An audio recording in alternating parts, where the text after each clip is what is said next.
Welcome to the Sacred Seat podcast. My name is Melanie, and today I'm joined by the co-founder of Alchemia and my dear friend Alana. We're going to be discussing nervous system regulation.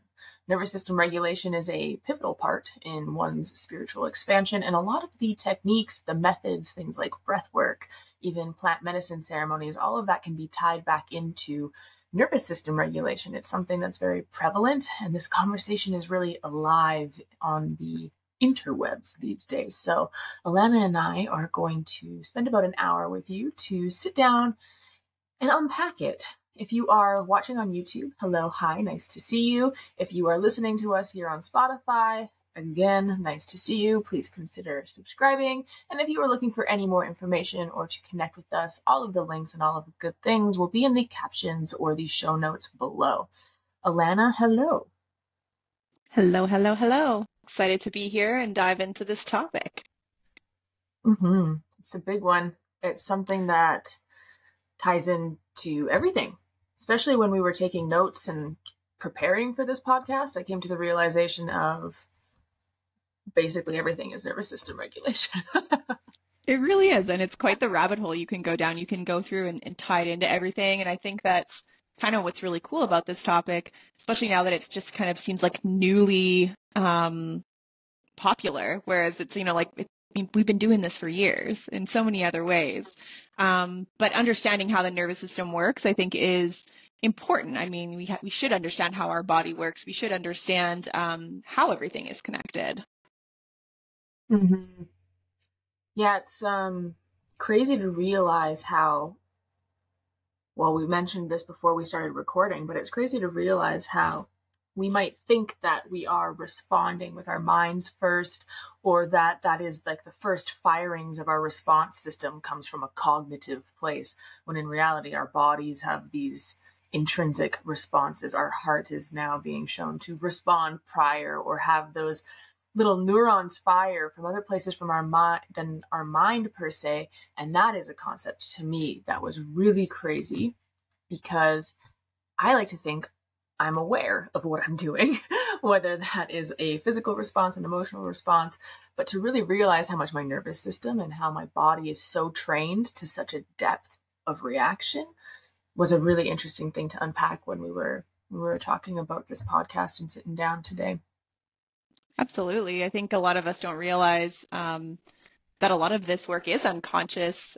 These patterns, a lot of them are primal. They started from survival based, which are absolutely important and necessary. So there's no bad responses in the nervous system. The terminology, that we've been using now is this dysregulation. And I mean, it has kind of a negative tone to it, but I mean, it is. It's like, it's not working for you anymore. And so you're seeing such a wide array of different mental illnesses, anxiety, depression. And these aren't just mental illnesses. We call them mental illnesses, but like it's a body experience. When you're depressed, you're exhausted. When you're anxious, you feel like you want to escape your body. There's so much connection with the body. And I think that really is just what nervous system work is. It's that embodiment, that coming back into the body, reminding your body that it's safe, reminding your body that, it's okay to process and feel, which I don't know. I think we've talked about this in previous podcasts. Like, I don't know, like I wasn't allowed to feel when I was a kid. Hide that to the nth degree, right? Well, I think it's such a thing for our generation, really, because obviously we go through different themes and different lessons. Sorry, you whistled and it was cute. That was my straw, sorry. I was like, what did I just hear? Stay hydrated, guys. Stay hydrated. It is wild to see that we have to, in many ways, I had to relearn that my mind and my body are so intrinsically connected. I had to read a book about that. I didn't just know that. That wasn't just taught. I'm like, oh, we're people and we exist and experience reality on the physical, mental, emotional, and spiritual realm simultaneously. It's not that your mind processes these things primarily and then maybe your body might experience them. It's like, no, there's a reason when we talk about feelings, we end up describing sensations in our bodies, emotions and feelings. Those two separate worlds get put into one a lot of the time because feelings and emotions, they move through our body. They're actual sensations that are in our systems. And that's a huge portion of the nervous system conversation, as well as things being triggered and fired and in our body. But I, like you said, I didn't know that. And no shortcoming of my mom. It was just something I don't think we knew. And I mean, maybe we had inklings, maybe we had a spiritual understanding that, like, yeah, we're one being and we're all connected. But the mental health research that's coming to the surface and the connectivity and the research that's showing and supporting that has made it a lot more of a mainstream conversation that has opened up those thought processes for people to realize, like, hey, my body is physiologically experiencing these things in the moment. This is not something that's just in my head. My feelings affect my body. My feelings affect my mind. My mind affects my feelings. Like, we are a holistic creature. And for me, that lesson opened up the conversation of the nervous system, because that's how my mind touches my body. It's through my nervous system. That's like that interaction for me. Or that's one of the ways I can see very clearly on a scientific level where my mind has a direct correlating relationship, intimate purpose, relationship, reaction with my physical body. But I didn't know that. I had to read a book. I had to read, what was it? Anatomy of the Soul by Carolyn Myss was one of the books. There was many on the journey of trying to figure out why my body was doing the things it was, which I mean, little naturopathic doctor over there would know all about how people come to the realization that maybe our minds affect our bodies through some dis-ease or illness in our bodies. But Oh my goodness. Yeah, that's so true. And it's funny because when you even just look at the physiology of the body and we look at the fact that like our brain, the nervous system is our brain, but it has all these beautiful branches to our whole body. It's always sending information, impulses, and so many, it's measuring and looking at so many different variables in every single moment. And we're conscious of just like such a small percentage of that, right? And so yeah, like you can said, you like the imagine mind if and the we were body. conscious of it all? Oh my gosh, there's no way we'd be able to process it You all, right? short But we are circuit. processing it all. And this is the beauty of shadow work, I think, too, is like, we're not meant to be aware of all of our wounds. We're not meant to be aware of everything that's happening. We couldn't. Um, oh, it's impossible for sure. Yeah. Yeah, no, it's interesting because this conversation I feel like really leads into why I've actually stepped into doing this work, is as a naturopathic doctor. I mean, I'm all for supporting your body physically and nourishing your body and nurturing your body with food and herbs and supplements if you should choose to go that route. But the people that made long-lasting changes were the people that do work with the mind-body connection, that do look at the stress that our body is under on a day-to-day basis and look at how we can support our body. Because our nervous system is meant to be there in order to help us to adapt to change. And what's happening when we're dysregulated is it's like we aren't able to react to our environment in a way that is supportive of an adaptation. It becomes fearful, it becomes scary, and usually they're tied to past traumatic events in childhood or in later life. And so it is important that we understand that concept. I mean, we all understand the concept that like stress is bad and stress is bad for your body. But you know, I think we forget that, this ties into like stress ties into hormones, stress ties into digestion, stress ties into our muscle tension. It ties into like literally every system in the body. It's tied into because when we're prioritizing survival, there's certain chemical processes in the body that your body will not do. And we think about that as like, when we're trying to run from a tiger in the woods, which is our sympathetic nervous system, we're not really concerned with digestion. We're not really concerned with procreation. These are things that don't really, like in the moment don't matter. It's like, let's just survive. Let's just get through this moment and we'll see what happens next. And then we've got the parasympathetic side of the nervous system, which is our rest and our digest. And those are like when we're in that part of our nervous system, that's where everything happens. Our creativity, our digestion, our play, our sexuality, our sexual drive comes from that place as well too. And so finding that balance within the nervous system is super important.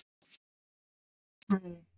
I love how you say that too, because when you get a good understanding of that, it helps you take away some of the morality that we can superimpose on those states, right? It's not that um, per se your response is negative, it's that it's maladaptive.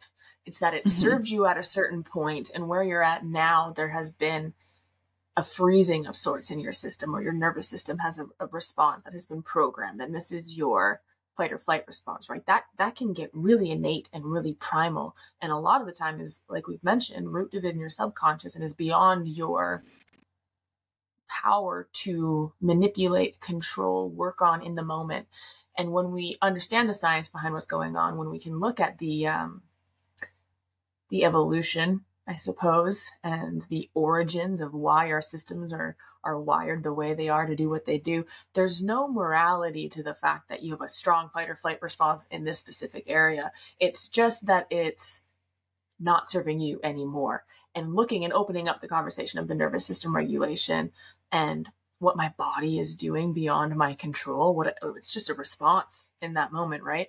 Allowed me to undo the condemning of my reactions sometimes. Oh, absolutely. I think it's so funny when I think back to myself before I was maybe more consciously aware of these concepts. Were you, have you ever been just like so stressed out and somebody asks you like, oh, like, are you stressed? And like you immediately defend, no, I'm not stressed because it's like in some way, like I have control over that and there's no way that I am that. And it's like, no, like it's not something we are in control of.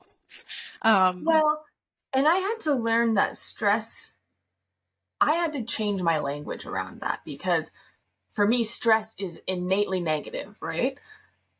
And there's a certain tone to it where stress is often just stimuli. And it's either like sometimes it's just too much stimuli and that creates stress on the body. But you can have excitement and your body can read it as stress as well. And I really started to have to play with my language and my understanding around stress, stimuli. It's really similar to the conversation around trauma, of perceived trauma. Different people take different experiences as trauma.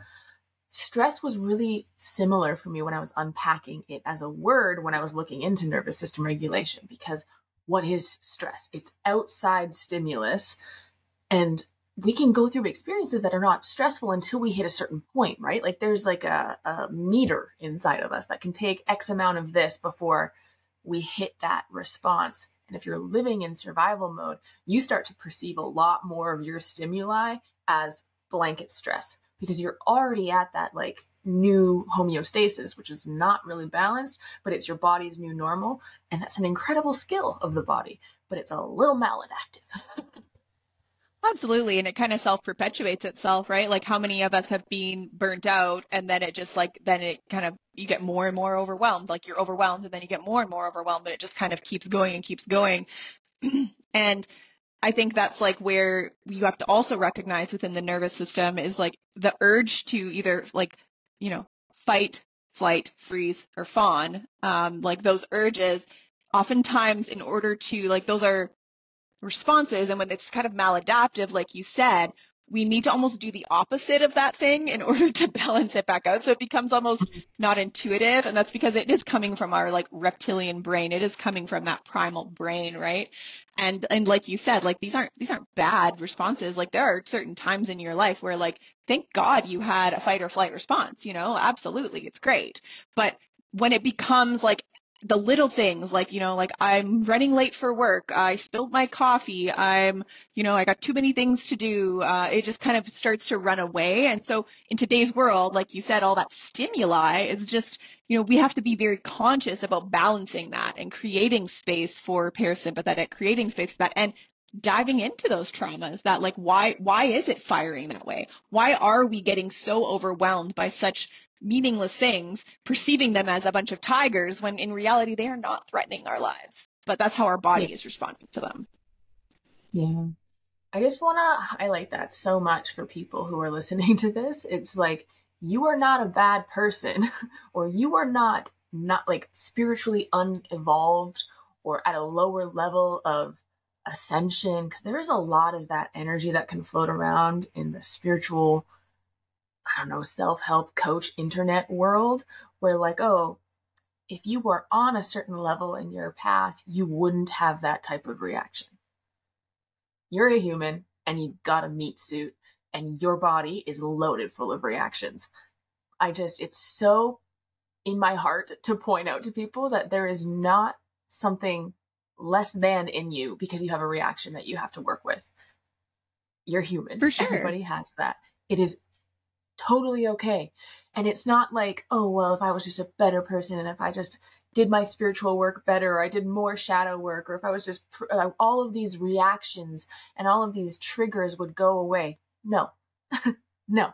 You have a body, you've got a system. There are things in there that are going to fire askew or funny or different. And that is okay. It is what is what is sacred. What is the most sacred. And I just massive permission slip to anybody who's listening, because it was really important for me when I discovered that this is just a system, that there are things in here that are beyond me. And if I figure it out and if I work with the right way, it takes that like guilt or that shame or that like closeness, and it gives you that perspective to be able to work with this as the system that it is. And it gives you like, okay, I am not my reactions. I am the observer of my reactions. I am not my feelings. I am the feeler of my feelings. And it gives you a lot more power to work from when you realize that you are not broken and these are not defining you. Absolutely. And I think that that is something that a lot of people, when they start doing this nervous system work, they make that mistake and they judge themselves. They judge themselves for not, that they need to be fixed. They're like coming at their body. They're approaching their body with that vibration of, I need to be fixed. And Mm-hmm.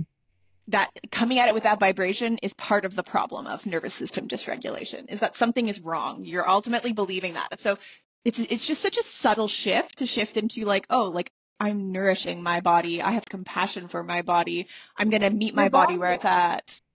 is trying to help you. It's trying to Yeah, communicate with you. It thinks something is wrong. Like, oh, that's a gift in many ways. Like that learning to listen piece, I think, is probably the first step in nervous system regulation. Recognize what you are feeling and listen.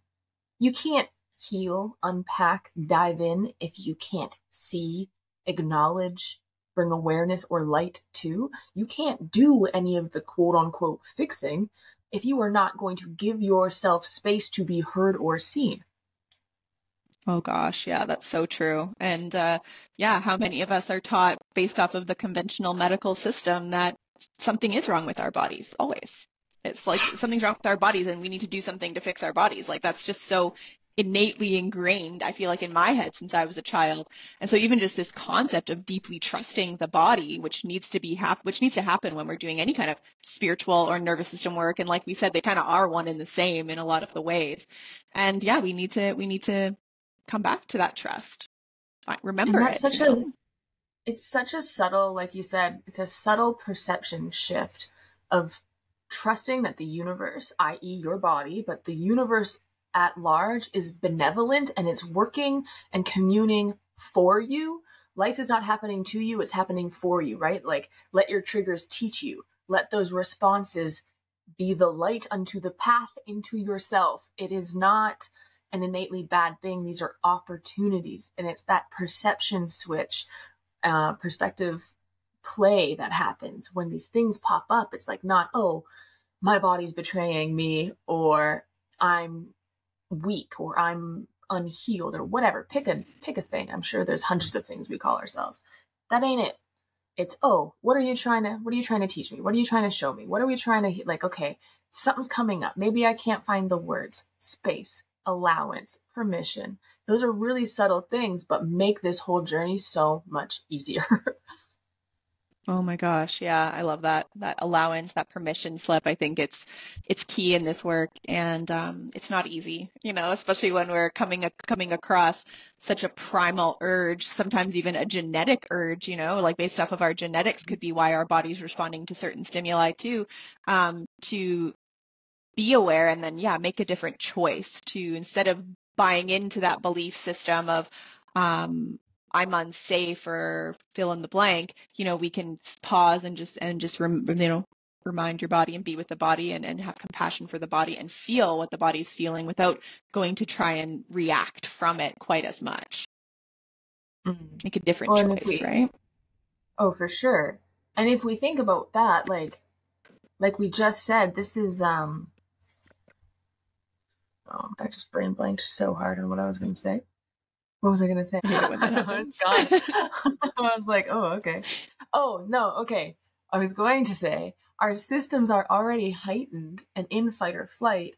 And what our first reaction is to now attack ourselves for that and to validate our nervous system being in fight or flight. Like, oh, you are at risk from yourself. Because now you are affirming the fact that you're being attacked. You're not safe to experience or feel what you're feeling because you're jumping down your own throat for taking too long to respond or getting nervous or having anxiety or maybe your palms are sweating, knees weak, whatever, right? Like, and now you're validating your system's response in that moment by further perpetuating the attack on yourself. And it's like, great, this is a spiral, isn't it? Oh my gosh, yeah, such a self-fulfilling prophecy, right? And when do you get off that merry-go-round, right? Like how? Then it's those sacred pauses of like openings that will happen. And oddly enough, with the nervous system, usually the openings are found in the body, whether it's in a pain or a sensation or, those can be like, or like, oh, like I'm feeling short of breath. Oh, okay, let's breathe, So there's all these openings when we start to respond to the sensations and the tiny little nerve signals that our body is sending us. But I will say, like with work that I've done with my patients, a lot of people don't live in their bodies. And I get why. I mean, it feels like we just talked about, it feels like a very unsafe place to be. And because we've never thought, oh, what the information that my mind is telling me about not being safe is like, is that really true? Like, is that, maybe that's one of the first questions we ask ourselves. Is it true that I'm unsafe right now? Or is this maybe like a maladaptive response, like an old wiring of neural connections that are firing together that maybe hopefully we can start to untether and not have them be firing in the same way at the same time. And maybe instead of just like you can be in your body and not feel scared and not feel afraid, or you can be with somebody who's maybe in the past triggered you and you don't have that same response anymore. Yeah, you bring up a really good point. It's like a call, like a contemplation call in the moment where maybe you are responding or reacting, and then you have maybe a mantra or a word or a phrase to really bring you back into that awareness of like, no, I am safe. I'm safe in my body. I'm safe in the present moment. Or yeah, something that brings that perspective and like that anchoring into yourself before you follow through with that reaction. It's the stimulus, the pause, and the response versus the stimulus and then the reaction, which I think takes truly nothing but practice. Having a potent pause or the power of the pause or taking a deep breath, in that deep breath and in that pause is where so much of this nervous system regulation comes from. Absolutely. It kind of reminds me of like our last podcast we did recently was on inner child work. It's like when you're working with your inner children, it's kind of like working with your body too. We have to be compassionate. We have to be tender. We have to be soft. We have to check in and we have to parent it and let it know it's okay when it's not sure because there's some signals coming in that feel similar to something bad in the past, right? So it's kind of like it is all so intertwined and so intermingled. I do think it's beautiful how our bodies, in a way, are like that antidote to our really pent up, wound up, and convoluted mental realm. Like you were saying, is getting out of the head and into the body. I don't know how many times you hear people say that, whether they're yoga teachers or meditation instructors, or because it's true. Getting out of that mental realm, getting out of those responses, like running that wheel again and again in your mind, right?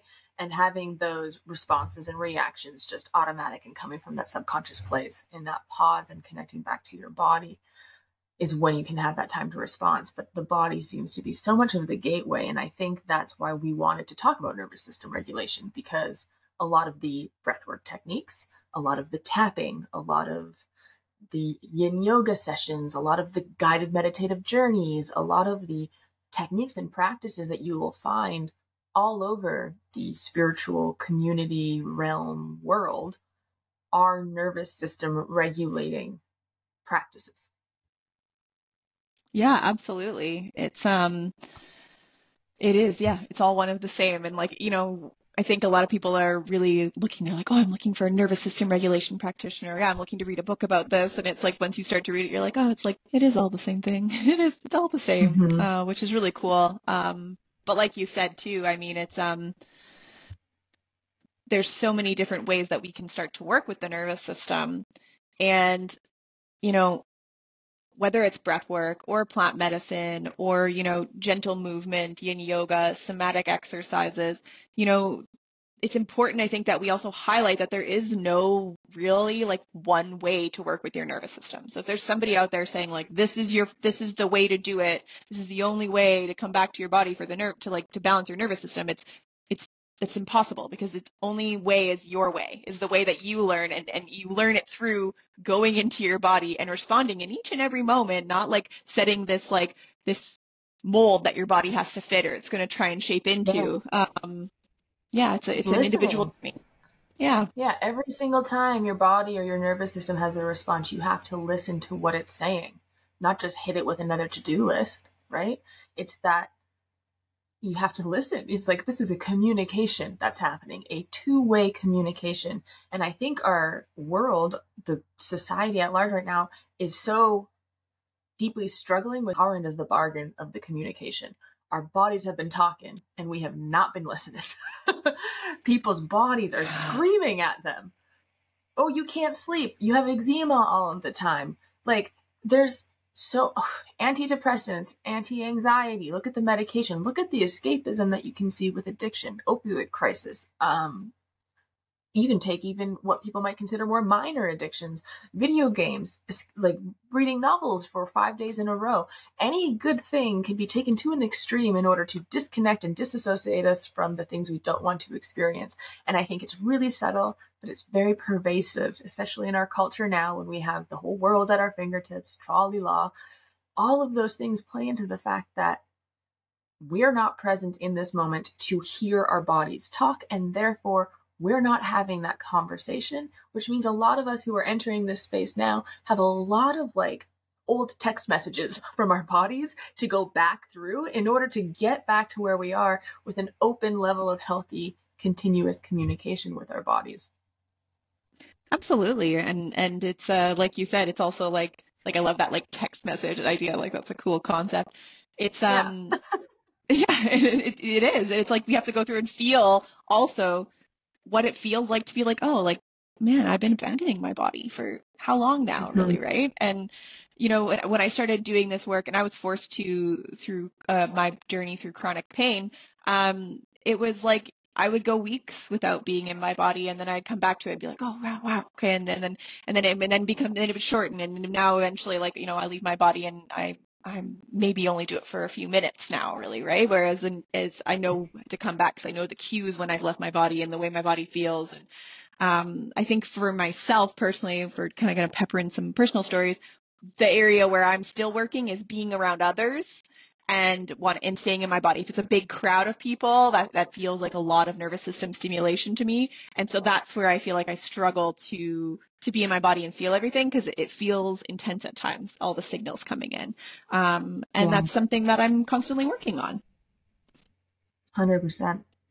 It's something too, like we said, like we just said, it's different every time.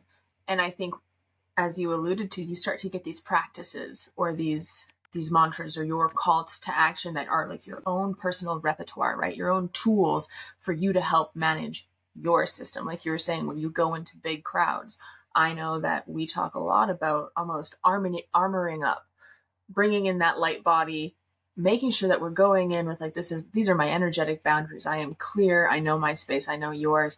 And those tools, this is what I mean when I say the entire spiritual community is really all about nervous system regulation. Those tools are what starts to allow you to feel like you have your own back in those moments. And that is what starts that positive feedback loop of, oh, I am safe in my body because I am listening to my body. I will be here for my body. When my body says no, when my system says I'm scared, when my system says I'm overwhelmed, instead of disassociating and not listening and not showing up for that conversation, as soon as you start taking those tiny steps, which, let's be clear here, can be really hard to break that pattern. Take those first few steps and show up for your body, and it probably hurts. It probably doesn't feel good. It's not easy breezy. Maybe you were having a panic attack, right? Like We are not implying that this is a walk in the park, but after you take those first few steps, you start to get a positive feedback loop that happens where your body's like, oh, she's listening to me. He's listening to me. They're showing up for me. Maybe I can, maybe I can whisper without needing to scream for this person to hear me. Like that's one of my most favorite expressions about, like we were talking about chronic illness or pain in the body. Your body has been whispering for 10 years. And then it finally gets pushed to the point where, hey, you're not listening to me. I have to start screaming at you for you to Yeah. hear me. And that is, I would love for you to share a little bit more, if you don't mind, about your journey with some of your dynamics around having to listen to your body, because it's been beautiful to watch you navigate that dynamic of what am I hearing? When do I disconnect? When do I run away? When do I get trapped in a cycle of addiction or a cycle of just avoidance or any little subtle thing that we is so human to do to just get out of that place of uncomfortable or just discomfort in general. Oh, absolutely. And it's something that, yeah, it's still a dance for me. I think for me, the biggest piece that I've learned is expectation. And it's funny, we talk about this in ceremony too, when you're preparing for a ceremony. If you have expectations, how you'll often be disappointed. It's the same for everything in life. But I always kind of have this idea of how I want to show up in life, in my body. And it's like, body, I'm just like, obviously, you should just do it, body. Why can't you just do exactly what I want, be exactly how I want you to be all of the time? It's not how it works. And so with that, for me, comes a lot of frustration in the moment is usually my initial, like you said, that moment where you pause and you're like, okay, I'm having an anxiety attack or something, and you actually pause and decide to feel into your body. It's like, first of all, like it's intense, it's hard, but not only that, but it's like, I think the hardest part for me is that this isn't how I wanted to show up. So it's just like, there's that resistance. It's like, I didn't want to show up like this. And I'm really pissed off now that I have to take the time for you to process this. And usually it is. It's like it's some of those like specifically anxiety attacks, you can't like be like, oh, I'm gonna just tuck that away and deal with that later. Like, no, it's happening now. So you're dealing with it now. And prioritizing that, it's like, oh no, like this is my sacred vehicle, this is my sacred vessel, and this is how I move through life. And I have to stop now. I have to, like, you can't just like run on a tank of empty gas, you have to stop and fill it up. And, it takes a while to really understand what your body needs and all the different pieces. And that's been my journey, is just continually doing that. And, but also being mindful, like we talked about before, is that I'm doing it from a place of nourishing and connection, and not from a place of like control, fixed expectation, because it's like then you're doing the right thing with the wrong intention and it still doesn't work. And I think that's what a lot of us have been doing. And it's so funny because I've been like, I love fractal patterning. I love seeing patterns that are repeating in nature within the body. And it's like, I had this kind of metaphor, I guess, come to me, which is like, when you go on vacation somewhere and you like really love it. It's like you go to a beach somewhere and you're just like, oh, this is so amazing. I just love it. You just fall in love with this amazing vacation you get to go on. What if our body is our soul's vacation? And this is like this short period of time that we get to be here. And so like, what if we could choose to fall in love with it and to love exploring it and to love seeing all the different spaces within it, and not, and when we have a really good vacation, it's usually because we didn't have any expectations of how it's going to be. I think most of us can be honest about that. It's just really being there. It's like, like not wanting not wanting to be somewhere else, because this one vessel that we're in, it's a short blip in time when you look at it from a spiritual soul place. Wow, yeah. That's a beautiful way to view it. And it's another angle on the most sacred thing is what is. It's that permission and of acceptance of, like, this is where I am at. This is what I am working with. And it is sacred and it is mine and it is the experience that I'm moving through. I think I often get stuck on like the destination syndrome kind of thing. Like, oh, I want to be here. This is the person I want to be, the way I want to be. And I forget that life happens in the journey, not in the destination. The destination is not real. There's no destination in reality, right?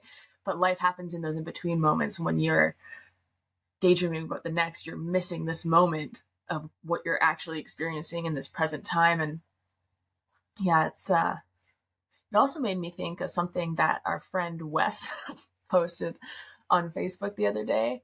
I am not Love going to word Wes. this right. Shout out Wes. um, it was a post that said something along the lines of, like, you can't heal or address or pivot something if you aren't willing to acknowledge that it hurt you because you don't want to be hurt. Mm-hmm. Oof, yeah. So, right? Yeah. I was like, when I read that, I was like, okay. Because I don't want to be in pain. I don't want to be the person that has chronic hip pain for the last 3 years. I don't want to be the person that has to have a panic attack. I want to be the person that can handle anything. And I want to be the person that can show up bubbly and embodied and authentic all the time. And I want to be this. I don't want to be the person who had her feelings hurt when she was 12 and has to deal with those feelings and needs to be there for her body. That's not my mind's idea of who Melanie ought to be and how she ought to be in that moment. But I can never address or work on or free myself from that pattern if I am not willing to acknowledge that that pattern is there because I am deeply hurt, wounded, affected by something. I have spent so many of my younger years pretending or being disassociated because I didn't want to be affected by something. I didn't want it to hurt me. And I was denying the fact that it already did. So it's that acceptance of like, hey, there is a wound here. You're allowed to be wounded. You're allowed to have your feelings hurt. You're allowed to be scared. You're allowed to be anxious. And in the grand scheme of things, you will never not be if you can't admit that you are. Oof. Yeah, it's so true. That is so true. Yeah, I And that is definitely nervous feel system regulation. right. Exactly, right. It's so much. And yet still so simple in that, like, yeah, we need to be here now, and we need to be in the body. We need to trust the body. And how beautiful is it from like the other perspective? Because it's like, I mean, I definitely feel those moments and I'm like, oh, I don't want to experience this right now. And I know it's bubbling up and I don't want to, but like also from another perspective, it's like, how wonderful is it that like, oh, look, there's a little crack, there's a little opening for me to discover and reclaim a part of myself. That in that moment is the opening and the opportunity, that spirit, that myself, that my body is working with me to shift, to find a new way forward. And it's like, I think we also forget that sometimes if we stuff it for later, like, I don't know, there are things I can stuff to try and deal with later. And Oh, heck it's, yeah. right? It's like, it's sometimes it takes a while for it to come back around, for it to be the right time to Years. like, to do that. Yeah. Cause it's like, you can't just be like, I think that's the other thing is some of us like can get into shadow work or nervous system work and really try and push the body, really try and force it to open. And it's like, that also does not work. It's like, it will come up in every moment. There's a deep trust that what is going to be dealt with, what needs to be dealt with will come up and will bubble to the surface in a safe container when it's ready. Yeah, that brings in the fact that the body is the most dense form of the energy we are working with, right? We have layers of our energy, and a lot of the time things are floating around in the mental or the astral realms until they condense and become dense in the physical form, and then they become dis-ease in the body, or they solidify and are held and are frozen in our bodies. We can't just snap little trolley law and then expect it to be gone, right? Like we're not going to do one breathwork session and uproot the deeply held trauma that has been in your gut since you were 6.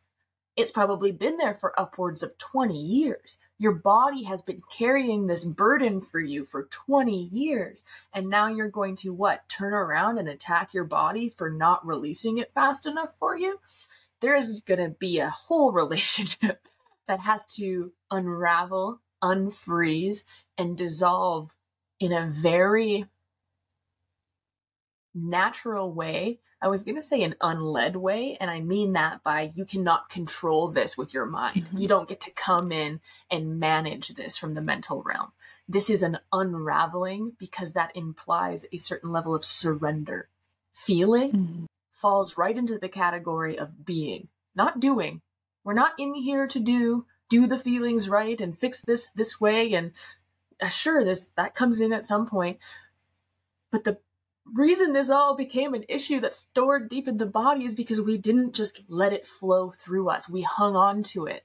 There was something that was sticky that got stored. It didn't get all the way through. And that might not be our fault. it's no one's fault, really. It might not be like, oh, we couldn't let it go. You could have just been 4 and had no idea what was going on, and it was beyond your mental capacity or your emotional understanding, and your body just compartmentalized it so that you could survive and continue developing. That is a beautiful gift that our body has, but that is why we have to go back and unfreeze those stored responses.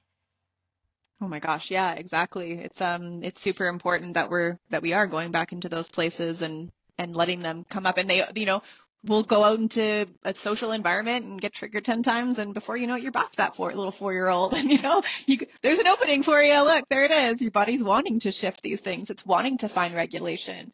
We look at nature and we look at like a deer, when it has a traumatic experience, it just stops and shakes for a while and then it just continues Literally, on, like, but shakes it like off.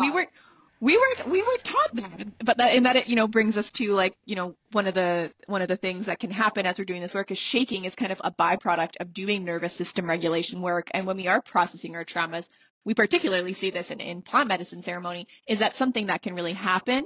And that's something that's kind of going on in the talk online is like, shaking does not help your nervous system, but it can be something that if it feels right, it can help your nervous system. And sometimes it is the release itself. It is the energy moving. Um, Yeah. yeah. That's the subtle difference between the doing and the being. We're not going Hmm. to do the shaking thing so that Yeah. we can release our bodies. It's by being so relaxed and releasing, the result might be the shaking. Yes, It's not exactly. it's not Exactly. it's not going to like, let's practice our shakes here. Yeah. Yeah, because I I think when you read certain to-dos online, it's like, oh, like these are things you can do for nervous system regulation, and it's like, mm, some of those are just like happen as a byproduct, and if you try to force it again, it's not going to be the same effect. Mhm. Yeah. And I think I always giggle when I talk about the doing dynamic. And obviously, there's people who are listening and watching this who do not know me. I'm laughing because I am such a doer. You are. I'm laughing because this is me. I am this person. I'm like, yeah, I'm going to do this, this, and this, and we're going to be good. I'm going to just figure it all out. I'm like a really good manager. My brain manages things super well. Um, it doesn't do anything. It's not helpful. So that's why I'm giggling when we're talking about these oh, I'm going to do this and it's going to help this. It's like, no, no, no, you're not. It all comes back down to that being and that allowing. Yeah. Oh, what was I going to say? We were just talking about those little glimpses that we have, those opportunities when there's a little opening that comes in and you're like, wow, now I have a chance to learn or discover, right? I gotta get way better at remembering people's names when they say things that I never forget. But there's like the 3 T's, and it's like trust the trigger to teach. I Mm. wish I knew. So if anybody is listening to this and they know, please tell me. But trust the trigger to teach. And I think that is such a beautiful reminder, because in those moments when something comes up and it tickles you and you're like, I don't like this. I'm upset. My anxiety is spiking. My blah, blah, blah. Something's going on, right? Like you get that hit. You got to trust the trigger to teach. There is something in there that you can unravel. Your body is speaking to you again. Your nervous system is saying, boom, boom, boom, red light. And if it's an inappropriate red light, if it's a maladaptive response to something that you don't want to have that type of response to, that's a trigger teaching moment. You get to go back that line, go back down that line of thought, or that history that you might have, follow that train, ask your journal prompts, do some deep breathing. That's where the doing can come in. At that point, you get to like, oh, I'm going to intentionally give space for this to be. I'm going to do something in order to allow my body to feel present and safe and be able to explore these things that are occurring. Oh, I love that. And I think that's a good example of how it's like whatever we're doing is in service to the being. I think that's a good way of like approaching this kind of work is that creating of space. Yeah. Mm-hmm.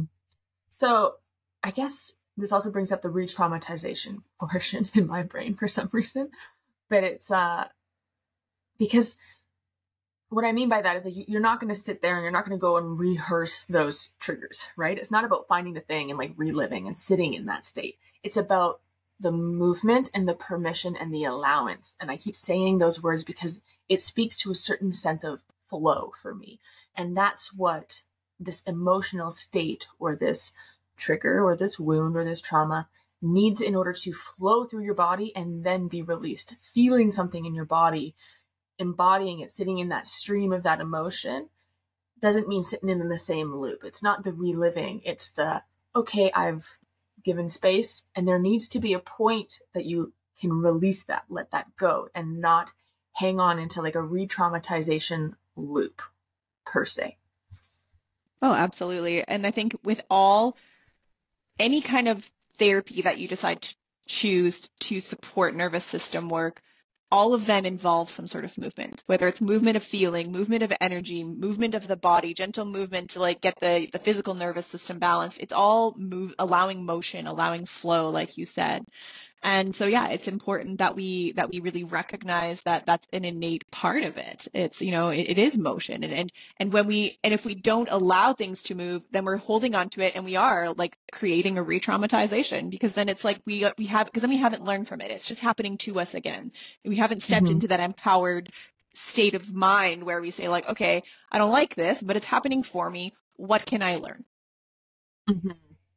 Yeah, that's where that doing piece can come in. Okay, we're going to dance to help us process this. We're going to, like, it's a really good point, because I was talking about movement and the feelings in the body, but I did not even think about the fact that often I am doing yin yoga, or like deep somatic, slow but deep stretches is a really nice one for me, because it just gets into that fascia and there's like a surrender. So it's a very feminine being of a way to do something, if that makes sense. It's a very slow, not necessarily going on a run. It's a very like permission driven exercise.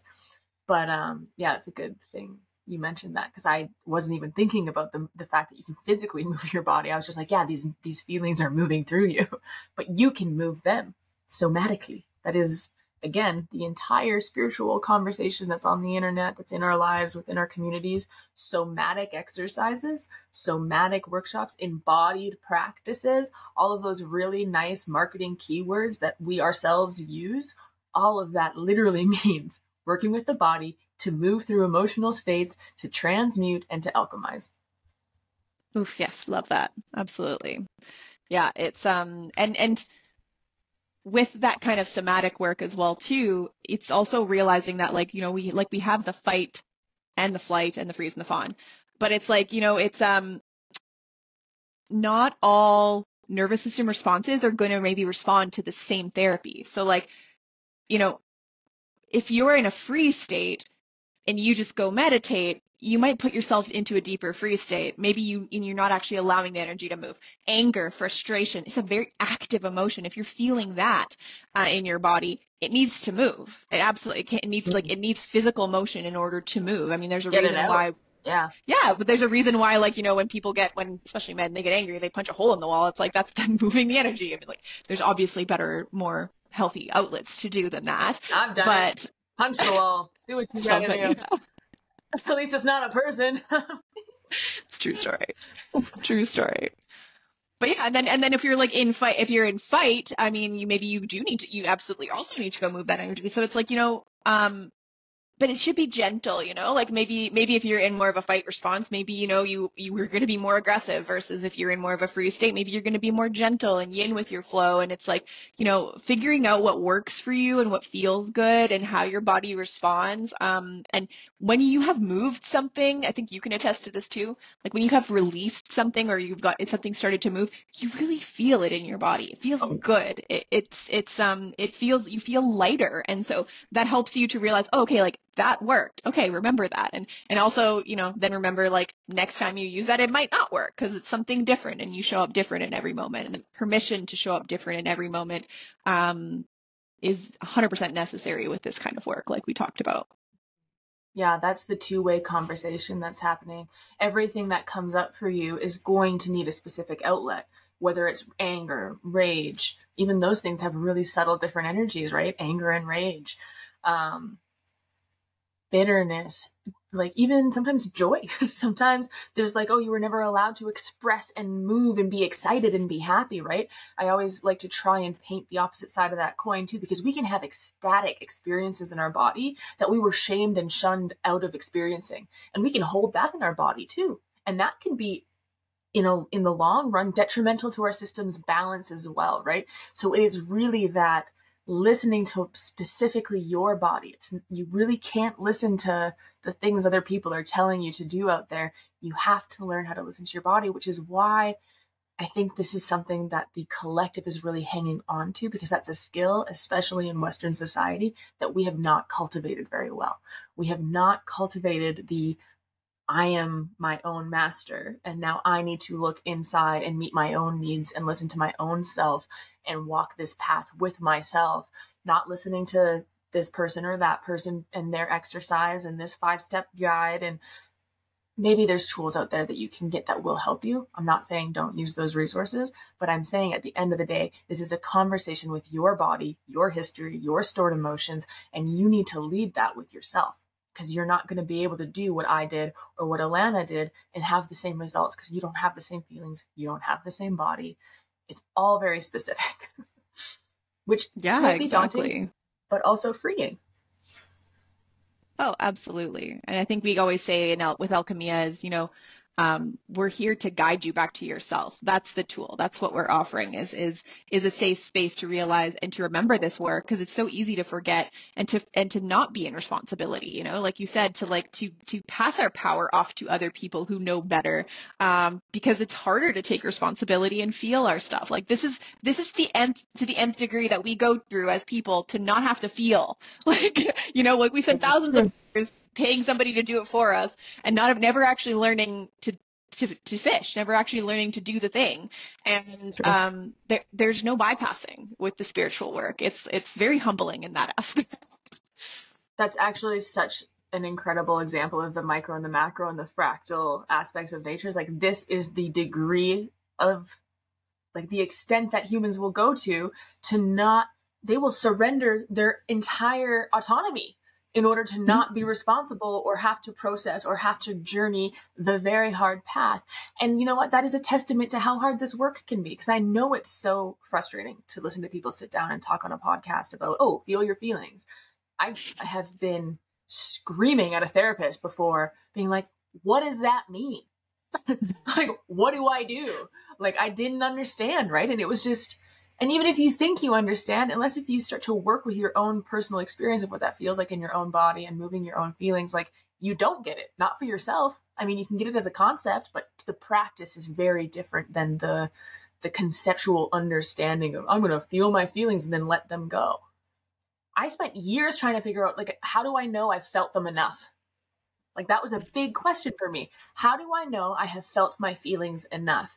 And you said something that was really true, is that you do feel it in your body. There's a pivot that happens. And I was in my mind trying to be like, okay, how do I know that I have spent enough time being sad about someone stealing my puppy? Or like, you know what I mean? Like, I have now spent 5 days, and that is the amount of time to process anger, or the amount of time I should be over this by now. And I would, like, attack the heck out of myself for not being over something that I perceived I should be over something by now. Like, I'm freaking out for way too long about this thing. And I would add to what you said earlier about it feeling good and feeling a shift in your body, that for me, especially if they're big feelings, and I mean like really big charged feelings, so it's really prevalent in my system when it's like anger or rage, because that's a big feeling. There's a lot of heat behind that. Same with a really deep sorrow. It's very cold in my body. Um, when I truly allow myself to process that deep sorrow or that huge hot rage, I'm exhausted after. I'm very tired after, and I don't feel good right away. And I want to give that to you guys just as a frame of reference, that you might go through feeling your feelings or processing, or you might be doing the work, you might be on the right path, and you might not feel better at first. And that is a big part of it, because you are tired. Your system has been running a fight or flight response loop for multiple years, or getting triggered again and again in a similar way. And there is an exhaustive release that can happen. Like, it's very truly a release. And for me, that feels like I'm exhausted. So if that is more your experience and it doesn't feel good right away, I just want to let you know that that is also part of the picture here, is that there is an actual energetic release that occurs. Your body might be tired. This is why people talk about burnout taking 5 years to come back from, or I have had a mental breakdown and I just don't have. This is why depression leaves us in bed. This is why our bodies feel. And what's that book? The body keeps the score or something. The body keeps score. Yeah. Yeah. Yeah, like our body is carrying this weight. When you let that weight go, you might be tired. Or you might feel dope too. If you don't feel tired, don't punish yourself for that either. This is radical permission here, people. Oh, absolutely. And especially like when you're coming back to the body or coming back to even we'll say like the body is infinite and you can find all sorts of different layers within there. Maybe you're coming back to a new depth in your body that you haven't been to in years or in this life even. And then you're landing in this space is like, yeah, like, you know, you might be tired at that moment, or you might feel like, oh, I released something and I have a ton of energy, and there's no right or wrong way to experience this. But there is like a level of patience that we definitely have to have with the body. And that again, that those expectations coming in is like, oh, it's going to feel good. It's like, well, you know, you're right. It might not, but you still have to, this is still the only way through this. This is still the only way back. And it does, become a self-fulfilling path. And over time, the more you do it, the more you come back to your body. Because yeah, like, as you balance your nervous system, you're going to balance your hormones. You're going to balance your digestion. You're going to balance your sleep. You're going to start to listen to your body more, not because you're forcing it to or you're guilting yourself into it, but because it feels good to move your body, and it feels good to eat foods that are hydrating, and it feels good not to eat McDonald's, you know, whatever it is, whatever your You hear addictions about are. that a lot. You Yeah. hear about people who are like, "Oh, I stopped doing this and now I can't eat junk food." And like you're Yeah. almost a little upset. I mean, I say I hear about it. This is me. This is me. I get upset when I'm like, "Man, I used to be able to crush 4 double cheeseburgers and I cannot do that anymore." If I did that, my body would be like, "You are not walking now." Like, or every joint you have is inflamed for 3 weeks. Like, Totally. Yeah, no, it's like I have moments sometimes where especially when if it's like a vice or a food or something where I used to find such amazing like refuge in, I used to really enjoy the crap out of it, you know? It's like when I can't mm-hmm. have it anymore, I'm just like, oh, like, and then I'm like kind of this thought, I'm like, oh, like ignorance is bliss. If I hadn't like done the work, then I wouldn't be here and I would still be Double enjoying fill in the cheeseburgers. blank. Yeah. Double cheeseburgers. There's a big part of me that is like, yeah, ignorance is bliss. Give me my double cheese, extra pickles. Oh my gosh, You it's see so that with true. alcohol too. Like people on Yeah. a spiritual path or someone who has been doing a lot of this type of work, they just can't drink alcohol the same way anymore, right? Or their Mhm. relationship like heavily changes with alcohol or even certain plant medicines. I know some people have this relationship with cannabis. Like sometimes they can't consume cannabis anymore after a certain point because the frequency that they were engaging in those things before was polluted or convoluted and it wasn't in that higher alignment with their systems. And it's really interesting and ties into what I was saying about that exhaustion or that maybe not feeling better right away.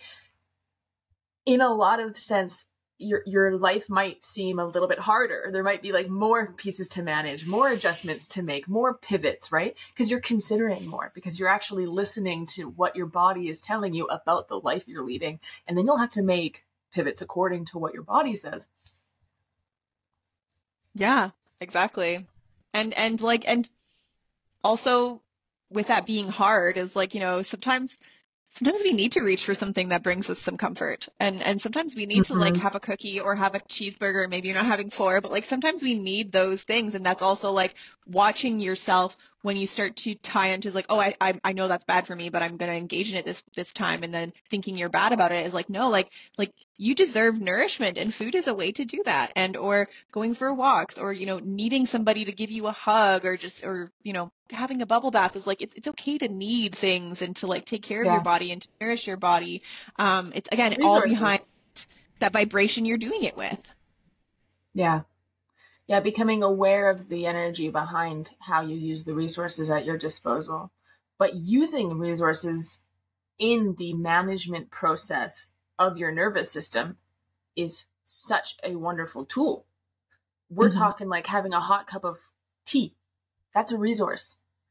And if you have a good energetic relationship with that tea, and when you hold that tea, it brings you into the present moment and it anchors you into your body, and you can smell the peppermint, and it allows you to look around and see the trees and engage with the world outside of you and not in a reactionary state. That is an incredible resource. Use your tools, right? It's that frequency that we have behind those tools that can become addictive or escapist or all of those slight little really human things that we do where we do a little bit too much of a good thing, or, oh, if I just do this, I won't feel quite as bad. Um, but that you said get a hug, and it brings me to this piece that we haven't mentioned yet. Well, we talked about it in the one side of the spectrum where being surrounded by a bunch of people maybe causes a fight or flight response, right? Because, of course, growing up, we talk about this a lot in our inner child work endeavors. We are all human, raised by flawed humans in a flawed society. It's a bunch of bumper cars of us all just doing our best. People hurt people all the time. And sometimes it's intentional. Sometimes it's, most of the time, it's not intentional. But the reality is, our nervous systems have responses that are geared towards human interaction. And sometimes, if you've had some negative experiences around people, that can be some of the biggest unravelings that there is, because it takes away a resource, which is co-regulation. If you are triggered by something that other people can use to help regulate their system, it kind of takes a tool out of your toolbox until you can address that. So it makes it a really interesting dynamic, and something that takes a little bit more time to unravel, because you have to get even more creative and take it even slower so that you can allow yourself to sink into the space of addressing showing up with other people, because connection and trust, so we can talk about connection to each other, different people, and co-regulating that way, but also trust and connection to the universe or to spirit or to God or to nature at large. Those are things that can help us regulate our system because they are regulated. It's how I view going out into nature. And when I say I'm connecting to the rhythms of nature, it paints the picture of my unregulated heartbeat, sporadic or elevated, and I'm all over the place. I'm firing like crazy. It paints the picture of me going out into nature and listening to the steady heartbeat that she runs to, and then being able to regulate my erratic heartbeat to the steady heartbeat of the earth and sink into that. And that's the visual construct I work with when I'm trusting with spirit or nature to help co-regulate me. And it's something that we see babies do with humans. So it's a beautiful thing to be able to show up and use your friends or your family or your connections as a tool or as a resource to help you regulate your own nervous system, your own self. Oh, that's so true. And it's such an important piece, I think, that a lot of us miss a lot of the time in everything is that, like, oh, we are all connected. We've lost this community aspect, especially in like North America, in the West here. We've lost this aspect of community. It's so important, and to feel safe around others, and to just have a hug, and to know that to remind us that, like, hey, we're not alone. It's hard to be human. It's hard to feel those fearful feelings pop, those sensations rising within our body. It's hard to not understand them. It's hard to change them. This is tough work, and we're not alone in doing it. We're all a bunch of babies, bumbling around trying to figure out our bodies and our nervous systems and our trauma blueprints, and what our lives are going to look like and how we want them to be. And yeah, it's not easy. And so yeah, communication with others and connection with others is like it's a big piece of that. And you know what? I'm going to extend that to animals, dogs. Like my dog helps me regulate the heck out of my nervous system, Yeah, right? emotional support animals, right? Like there's a reason why. And for me, it's literally the heartbeat. Like, and I count nature and plants as this too, because it's like Yeah. you literally have that rhythm, that pace, that steadiness of a heartbeat. The animal's heartbeat. If you pet your dog and you feel its heartbeat, it's like, ooh, we good. Babies, they can show this. If you have a baby that's crying and a mom picks up their baby, hearing the heartbeat, smelling the mom helps regulate scientifically. You can see it on the little charts. It regulates that baby's nervous system. The people who are close to you in your life, when you're having a real bad day, without saying anything, just by being near them, your system begins to regulate. Your breathing will start to sync up. Your heart rates will start to sync up. There is a co-regulation that happens because we are innately tribal, communal animals. We're mammals. We are not separate from nature. This is something I will die on a hill about. We are not void or outside of this whole collective system. And I think the fact that we view ourselves as separate from nature is a big source of a lot of the dis-ease and a lot of the nervous system dysregulation that we suffer from, because we are not grounded. This is a concept I think about a lot with my abstract visuals I like to try to paint for you guys, but My brother is an electrician. Electricians ground everything, or else there is a risk of fire, essentially. If you do not ground electricity, it's too much heat, too much movement. Fire is a very serious thing. That's why there are grounding cables, grounding rods. We have to connect it back to the earth because it cools it down. If you look at your body, if you are not grounded, where's the electricity in your body? It's in your nervous system.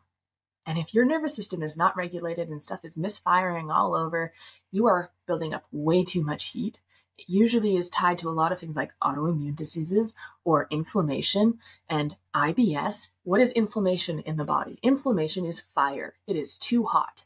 We have to ground our nervous system, regulate, connect into the earth, and it does so much. And I love viewing it as literal electricity because that is what is moving in your body. I love that analogy. That's a really good one. Yeah, but you're absolutely right. We can look at the micro and the macro of this. Like, how is it that we don't want to be in our body? And then as humans, human beings, our bodies are a part of the earth. And yet it's also, we're not also listening to Mother Earth. We're still doing things that harm her as well, too. We see this on so many different levels. And it is that like coming back into the body that is going to allow us to show up for Mother Earth. And like we have to take care of our physical vessels, which are in relation to Mother Earth and grounding, being in nature, putting your feet in the dirt, putting your hands in the dirt, growing your food, remembering what we are. And that's Mm-hmm. what we came here to experience was this body, was this beautiful earth that we have before us. Mm.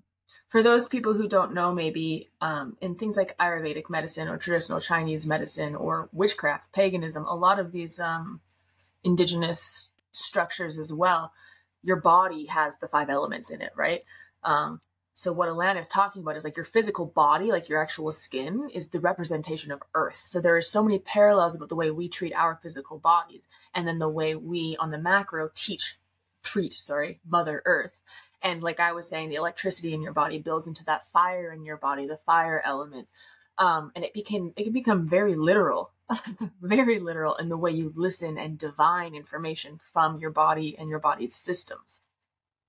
Oh, I love that. And I think that's super cool when you do go be in nature is like, you get to have those contemplations. You get to allow nature to teach you, I don't think there's any better school than nature, just looking at the Mm-hmm. patterns and how they repeat themselves over and over and over again. And we see this a lot with plant medicine. I think it is for me, it's the way that a lot of the plants communicate with me is through fractal patterning, through showing me images and patterns and zooming in and zooming out and we can do that on our own in nature and go co-regulate and go sit on a park bench somewhere and have your journal or don't and just breathe, just enjoy the fresh air. And that is how we get to that place of viewing life itself as a ceremony. I think that conceptual understanding that the world is always communing with us, including our bodies, including the trees, the plants, the earth, other people, there is constant communion happening. Information is coming to you, being served to you, being shown to you. And that perspective, in combination with the three T's of trust your triggers to teach, those two things make your life a ceremony. If you work on those two things, if you listen to what your body says, if you follow the rabbit holes that show up from your triggers or your intense reactions, and if you listen and receive and pay attention to the gifts and the information and the support that is being given to you from nature, from different people, from your body, your whole life becomes ceremony. It becomes really evident very quickly the opportunities you have to shift, pivot, evolve, play, co-create. That is the co-creation. I love that. And I love that you said play too, because when you step into that space too, it becomes so much more childlike. We have that increased neuroplasticity that kind of comes in. It's like your brains, you're excited about learning again. You're getting your hands dirty. So there's like this innocence and this curiosity and this play piece that comes in. And it's like, how many of us as adults can admit that like, oh, like that's actually what we're missing? Like we long to be a kid again in a lot of ways. Oh, that's what we're missing. We're missing that wonder, that magic in life, and it will come back. Well, and with that wonder and with that magic comes that curiosity. And with that curiosity, we talk in our previous podcast, I believe, about mushrooms and how they assist our brains in rewiring things. When we are re-lit up with that passion and that curiosity, we immediately go into learning mode. And when we go into learning mode, we are contributing to unraveling those previous reactionary patterns in our brain and creating and laying down new neural pathways that will give us an opportunity to choose a different response in a moment when we are being triggered. It is in that energy, in that frequency of play and discovery that our brain turns on that neuroplasticity, that we get to tap back into that discovery mode. And we are so much more malleable for the better, or open to that kind of manifestation. What am I making? What am I creating? That imaginative what if energy so comes through when you can tap into that. Look at all of the credible possibility, frequency, and vibration that kind of comes up when you get that curiosity kick. Totally. And then before you know, you're also back in rest and digest because you're in that beautiful place. Your body's, Because, you're yeah, approaching life from that space. and because you're satiated. I think Yeah. so much of our anxiety is because we aren't living our lives. We're thinking about living our lives and we're scared to show up and do it. If you see a little kid after the day at the park, there's a reason kids take naps, guys. They're exhausted because they're full ass living. They're in it. We learn so much from dang children and puppies. If we all just watched kids and puppies, they nap so much because they're fully involved in everything they're doing. They're here, they're now, and they are feeling their feelings fully when they show up. So yeah, if they have a temper tantrum, they're gonna be sleepy and they're gonna need a nap. But like, oh, just I love gotta that. channel the kid, man. I love that. It's so cool. Yeah. And I also love that, like, this, as with alchemy, obviously, we like to bring things back to plant spirit medicine. The plants, when you do start working with them, it's really common for people to find them to be very playful, very curious, very humorous, consciousnesses that are like supporting you through this process. And so we can really learn from them in the way that they view things and the way that they show us things. Yeah. So I found that it's been a big piece of my puzzle is of chronic pain in my spiritual journey has been utilizing plant medicines in this way. And for me, it's always been bringing me back to my body. I know like some people take plant medicines and they're like they go to other dimensions. And I've had a couple of those, I would say, but it's like, for me, the magic is like, no, like I've chosen to be here. And this is where the work is. The infiniteness isn't not just up there, but it's more importantly, it's in here, which is where our soul has chosen to be at this time. Yeah, it's beautiful. Plant medicine takes you so beyond the adult indoctrination of your mind, of your mental realm. When you look at those 7-year developmental cycles, the mental realm is the last one. It's our older 14 to 21, where things get really locked into our mental realm. Plant medicine, it's like one of the first beautiful gifts that it gives you is takes you out of that seriousness of that mental realm that gets put on us and that we get, or I should say, maybe that we get pushed into. This is what you're going to think. This is how you do this. This is the why. This is the constructs and the societal expectations. And some of them are good. I'm not saying they're all bad, but they're structure to an unstructured, chaotic, creative, sourceful soul thing that's here to just be. We get morphed and shaped and conditioned in some way, right? And plant medicine really just blows the top off of that mental Maya mind structure. Beautiful gift. And through the body into the astral, into the wherever, right? As you just explained, like the journey inward, it's that very feminine, almost involution of the exploration with plant medicine. And I feel like I can heavily relate. That's often where my gifts or my juice or my excitement really comes from, is that re-embodiment. We signed up to be here, right? I know there's so much crazy cosmic juice out there. I love it. But you still got to chop wood, carry water. So how do we anchor that back down into the glorious life that we chose to embody here now? It's a fine dance. It's a beautiful play. It's exciting. Absolutely. Absolutely. And it's interesting too, actually, from that concept, and like you talked about it being very feminine, that embodiment coming back into that nature. It's like oftentimes it is more when women are sharing about their plant medicine ceremony, they are having a very body experience. And I often find men are more common to go off into the other realms. And so I almost wonder if like, That is yeah, so men true. have kind of figured out that 3D, so they're good to go out, and women are kind of like, oh, like I like it up here. It's like, no, like you got to chop wood and carry water, girl. That's where you're at. Yeah. Yeah, that's a very interesting point. Like that opposite groundingness. Um, I was listening to Joseph Campbell. I listened to a lot of his books because he's incredible about like the hero's journey and understanding archetypal magic within people and psychology. And he talked a lot about how the courses he taught in an all women's university, he would give them all of these beautiful, wonderful, bright minded women. He would give them philosophical concepts and all of these just beautiful contemplations, right? Like just the world is opening up about everything we can talk about. And the women always wanted to know how to apply that to life. Okay, what do I do with that? Why does that matter?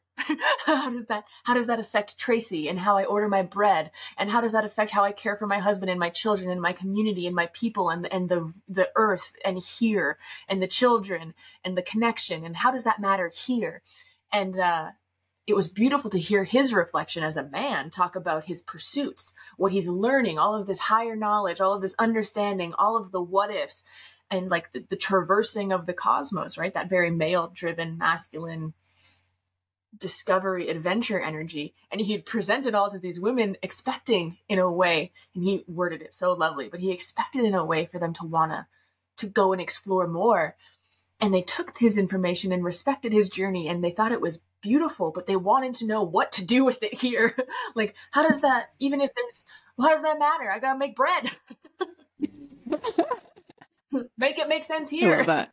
It was a I love that. beautiful picture to play with, to see. It was really cool. That is cool. I love that. I have to revisit And you that know one. what? I can think of a few men that I've sat in ceremony with, and it's the aliens, man. They really just get hung up on the aliens. All right. They're like, but who am I talking to? And I'm like, well, I don't know. It depends what they said. Like, Yeah. but who was it? Like, are they Acadian? Like, where are they? Pleiadians? So like, where are they from? I need to know like logistics. What spaceship? And I was like, you gotta ask them, I guess. You're like, what was the message they had for you? To Yeah, but help like, you on what this did they path. say? But this one was kind of gray and this one was blue, and I was like, what did they say? How did you feel? And it's just a good example of how we need both of those. Yeah, we do. Absolutely. Yeah, it's very cool. I Mm-hmm. think that when you start to do this work, you also get to see the play of the masculine and the feminine, the beautiful gifts that Mm-hmm. each gender, each brings really to life, and Mm-hmm. that we have both aspects within both of us, and we're all just learning to balance that, find homeostasis, like in our nervous system, but in our being, in our spirit, and our minds as well. And we talked about it so much in this conversation, being and doing. What are we doing Yeah, and what are we being and how are we being, right? And I think that's that play. And it's so always so important for me to remember that I can see that play in the masculine and the feminine in my community and the people outside of me. But like you said, that plays within me. Everybody has the masculine and the feminine dynamic. And I think that, as within, so without, I think that's where we need to really wrestle with that. How your masculine shows up and your feminine shows up, and how they treat each other, how they steward and nurture and care for each other really is reflected then in our external reality. And we can see that there's some big imbalances occurring. So, oh, absolutely. And I think with the nervous system work too, it's like we see that in that, like we talked about the body kind of almost being like an inner child, and you kind of have to parent it, embody it, and meet its needs and all of that, right?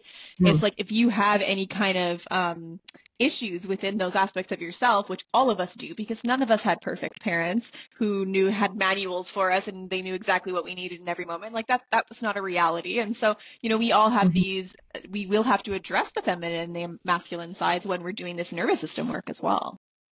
mm-hmm. Yeah, it's everywhere because it is the connector and the communicator within your body. Nervous system work is really intrinsic and part of everything. Absolutely.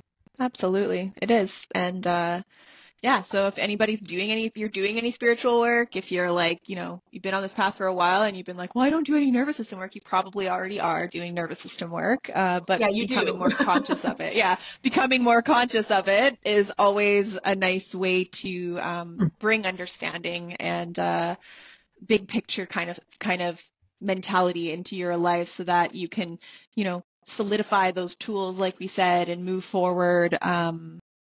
Experiencing life fully, like we said. Hmm. Yeah. Wow. That conversation was so fun. It's so It was a fun. fun one. Hour and 20 minutes in, and it's like, oh, we could keep going, but we should probably cut her off here. I don't think we I missed will. anything, so No, I feel complete. I feel good.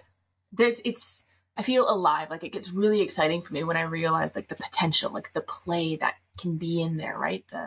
Don't get me wrong, it's hard, it's heavy. We know that, but everybody knows that. So why focus on that part? Like there's that freedom that comes in when you're empowered. When you're empowered and you have that and you take responsibility for your experience, like everything opens up for you. Like you've got the power again. You get to play. You get to show up and be in the arena.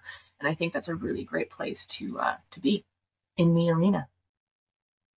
yeah, so true. So true. Mm-hmm. Well, thank you everybody for tuning in, watching, spending some time with Alana and I on the Sacred Seat podcast. I think the last closing piece I'll mention is that we have our Once Upon a Mushroom Return of the Inner Child retreat coming up in the summer for 2024. If you are into regulating your nervous system, discovering inner child work, bringing that inner child home, hanging out with Alana and I, the links for all of the information that you need for Once Upon a Mushroom, Return of the Inner Child will be in the show notes or the description wherever you are watching this. Head on over to the website, take a look. We would love to hear from you. If you have any questions, get at us in the comments, wherever.